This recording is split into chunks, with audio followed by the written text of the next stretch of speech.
Hello കെവിനേട്ടാ. ഓ സമ്മതിച്ചിരിക്കുന്നു. എന്താ കെവിനേട്ടാ?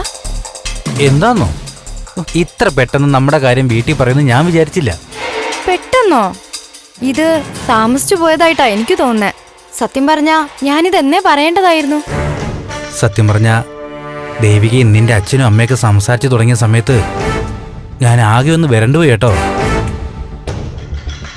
ഒന്ന് പേടിച്ച ശേഷം ഉണ്ടായ സന്തോഷം അതൊരു ഒന്നൊന്നര സന്തോഷം ആയിരുന്നില്ലേ കെവിനേട്ടാ? സത്യം അത് നേരാ. ഞാനേ എല്ലാം ഓർപ്പിച്ചിട്ടാ വീട്ടിൽ പറഞ്ഞ. ആദ്യം എതിർപ്പായിരുന്നു. പക്ഷെ എന്തോ കെവിനേട്ടനോട് എല്ലാവർക്കും ഒരു ഇഷ്ടമുണ്ട്.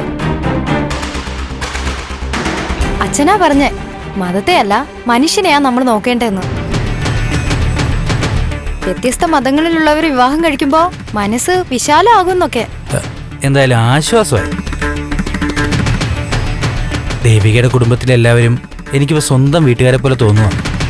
അമ്മയ്ക്കും ദേവികച്ചയ്ക്കും ഒക്കെ ഇപ്പൊ ഭയങ്കര സന്തോഷായി. എന്നോട് ദേവികച്ചി എന്താ പറഞ്ഞെന്നറിയോ? എന്താ? കൃത്യമായ ആളിനെ തന്നെയാ മോളെ നീ കണ്ടുപിടിച്ചേന്ന്. എനിക്ക് ഷെയ്ക്കൻ്റെ തന്നു. ആണോ? എനിക്ക് വിശ്വസിക്കാൻ പറ്റുന്നില്ല. ഞാൻ കരുതിയത് എന്നെങ്കിലും ഇതൊക്കെ അറിയുമ്പോ നിന്റെ വീട്ടിലൊരു വൻ കലാപം ഉണ്ടാവുമെന്ന്. കലാപം എന്തെങ്കിലും പ്രശ്നം ഉണ്ടായിരുന്നെങ്കിലേ ഞാൻ അടുത്ത നിമിഷം ഇവിടുന്ന് ഇറങ്ങിയേനെ. എനിക്ക് എന്റെ കെവിനേട്ടനില്ലാതെ ഈ ഭൂമിയിൽ ജീവിക്കണ്ട. ശരി, ഇവിടുന്ന് ഇറങ്ങിയാ ഞാൻ നേരെ കെവിനേട്ടന്റെ അടുത്ത് വന്നേനെ. അങ്ങനെ ഞാൻ വന്നാ കെവിനേട്ടൻ എങ്ങനെ റിയാക്ട് ചെയ്യുമായിരുന്നു? ഞാൻ എന്റെ വീട്ടിലേക്ക് കൂട്ടിക്കൊണ്ടുപോകും, അല്ലാതെന്താ. മതി, എനിക്ക് അത്രയും കേട്ടാ മതി. നീ പറഞ്ഞില്ലേ ഞാനില്ലെങ്കിൽ ഈ ഭൂമിയിൽ തന്നെ ജീവിക്കില്ല എന്ന്. സത്യം പറയല്ലോ ശരി, എനിക്കിപ്പോ ആ അവസ്ഥയാ. നീയില്ലാതെ എനിക്ക് ഈ ലോകത്ത് പറ്റില്ലടി. അപ്പൊ കെവിനേട്ടാ, നമ്മള് വിവാഹിതരാകാൻ പോവാ. ഇനി മുതല് നമുക്കിടയിൽ ഒരു രഹസ്യവും പാടില്ല. അല്ലെങ്കിലും നമുക്കിടയിൽ ഇപ്പോ രഹസ്യങ്ങളൊന്നും ഇല്ലല്ലോ. എന്തായാലും ഫ്രണ്ട്സിനോടൊക്കെ ഉടൻ കല്യാണക്കാര്യം പറയണം.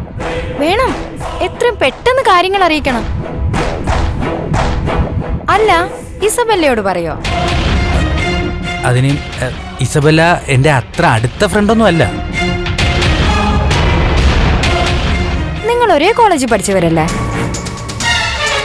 ദേവിയേച്ചി പറഞ്ഞിട്ടുണ്ടല്ലോ ബെസ്റ്റ് ഫ്രണ്ട്സ് ആന്നൊക്കെ. ചന്ദ്രോത്ത് ഒരുമിച്ചല്ലേ നിങ്ങൾ പോവാറ്? അല്ല, ഫ്രണ്ട്സൊക്കെയാണ്. പക്ഷേ എനിക്ക് അത്ര വലിയ ഫ്രണ്ട്ഷിപ്പ് ഒന്നും ആരോടും ഇല്ല.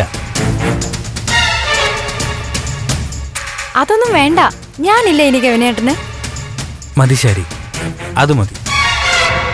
1 കോടി മനുഷ്യരെ ഒരേ കുടക്കീഴിൽ കൊണ്ടുവരാനുള്ള നമ്മുടെ ശ്രമമാണല്ലോ മില്യൻ മലയാളി ക്ലബ്ബ്. MMCയിൽ ഓൾറെഡി അംഗങ്ങളായ ആളുകൾ നിങ്ങളുടെ അയൽവാസികളെയും സുഹൃത്തുക്കളെയും ഒക്കെ ചേർത്ത് ഒരു 10 പേരെ കൂടി മിനിമം കൊണ്ടുവരിക. നമ്മുടെ ഈ 1 കോടി എന്ന നമ്പറിലെ കുട നിവർത്താൻ നമ്മൾ തയ്യാറായി നിൽക്കുകയാണ്. അപ്പോൾ ജാഗ്രത, ഇനി മടിക്കണ്ട.